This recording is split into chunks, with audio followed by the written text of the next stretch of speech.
चीन अब अमीर देशों को ज्यादा कर्जा क्यों दे रहा है? चीन का कर्ज अब अमीर देशों की ओर क्यों जा रहा है? दुनिया भर में चीन को उन देशों के लिए जाना जाता है जो विकासशील देशों को कर्ज देते हैं, लेकिन हाल ही में कुछ चौंकाने वाले तथ्य सामने आए। चीन अब गरीब नहीं बल्कि अमीर देशों को ज्यादा कर्ज दे रहा है। आखिर ऐसा क्यों? इस रणनीति के पीछे ड्रैगन की असली चाल क्या है? आइए इसे समझते हैं।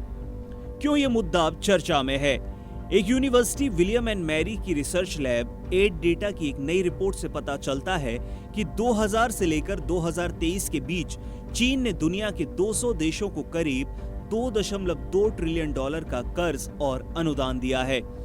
लेकिन हैरानी की बात यह है कि इस कर्ज का बड़ा हिस्सा अब अमीर और उच्च आय वाले देशों की ओर जा रहा है, न कि विकासशील देशों को, जैसा कि पहले हुआ करता था। अब सवाल उठता है कि आखिर चीन ऐसा क्यों कर रहा है? पहले बात करें तो बेल्ट एंड रोड परियोजना में कटौती की गई। बीते सालों में बेल्ट एंड रोड इनिशिएटिव पर चीन ने खर्च कम किया है। ये इसलिए क्योंकि कई विकासशील देशों में कर्ज चुकाने में देरी, परियोजना की लागत बढ़ना और कर्ज संकट जैसे मुद्दे बढ़ते जा रहे थे। चीन ने देखा कि कम आय वाले देशों में निवेश जोखिम भरा है, इसलिए रणनीति बदल दी गई। हाईटेक सप्लाई चेन में पकड़ मजबूत करना चाहता है चीन।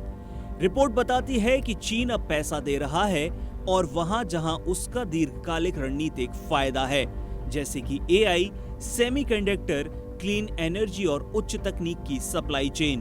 अमीर देशों में ये सेक्टर पहले से मजबूत हैं और वहां निवेश का मतलब है कि भविष्य की तकनीक में हिस्सा हासिल होगा, जो चीन की वैश्विक प्रतिस्पर्धा के लिए बहुत ही जरूरी भी है। अमेरिका बन गया सबसे बड़ा कर्जदार। ये सुनकर आप चौंक सकते हैं कि रिपोर्ट के अनुसार अमेरिका चीन से सबसे ज्यादा कर्ज लेने वाला देश है। लगभग 2500 प्रोजेक्ट्स के लिए $200 अरब से भी ज्यादा कर्ज अमेरिका में दिया गया। इन निवेशों में जो शामिल हैं उनमें है टेक्सास और लुइसियाना के एलएनजी प्रोजेक्ट्स, नॉर्दर्न वर्जीनिया के डेटा सेंटर्स, न्यूयॉर्क के JFK और LA अंतर्राष्ट्रीय हवाई अड्डे, Matterhorn express gas pipeline, Dakota excess oil pipeline. इसके अलावा चीनी सरकारी bank, Amazon, AT&T, Tesla, GM, Ford, Boeing और डिज्नी जैसी दिग्गज अमेरिकी कंपनियों को भी ऋण सुविधा प्रदान कर रहे हैं। यूरोप भी है कर्ज की सूची में। एक और बात जो आपको हैरान कर सकती है वो ये कि यूरोप भी बड़े कर्ज की सूची में है। यूके ने $60 अरब और यूरोपीय संघ ने $161 अरब कर्ज ले रखा है। मतलब चीन अपने निवेश को सिर्फ एशिया अफ्रीका तक सीमित नहीं रख रहा, बल्कि दुनिया की सबसे विकसित अर्थव्यवस्थाओं में भी घुस चुका है। लेकिन एक सवाल जो रह जाता है वो ये कि गरीब देशों के लिए कर्ज क्यों घट गया?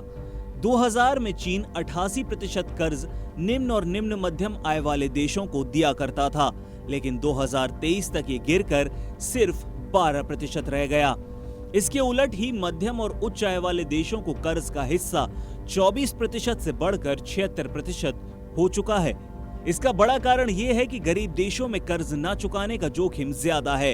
राजनीतिक अस्थिरता भी एक बड़ा कारण है, तो वहीं भारी ब्याज वसूली में भी इससे दिक्कत सामने आती है और चीन का अपना आर्थिक दबाव भी एक बड़ा कारण है। इस बदलती रणनीति का दुनिया के लिए क्या मतलब है? चीन आर्थिक प्रभाव का दायरा बदल रहा है। अब वो सीधे विकसित देशों की अर्थव्यवस्था में गहराई तक प्रवेश कर रहा है। इस सब में तकनीकी शक्ति का भी खेल छुपा हुआ है। हाईटेक सप्लाई चेन को वित्त देकर चीन आने वाली तकनीकी दुनिया में अपनी पकड़ मजबूत कर रहा है। एक बड़ी चीज जो है वो ये कि अमेरिका चीन का समीकरण इससे और ज्यादा जटिल हो जाएगा। दोनों देश प्रतिस्पर्धी भी हैं और आर्थिक रूप से एक दूसरे पर निर्भर भी। यूरोप और पश्चिम के लिए नई चुनौतियां सामने आएंगी। चीन का निवेश दीर्घकालिक रणनीतिक प्रभाव डाल सकता है, नीति, सुरक्षा और तकनीकी इस सभी पर। तो इस प्रकार चीन ने एक नई कर्ज नीति अपना ली है।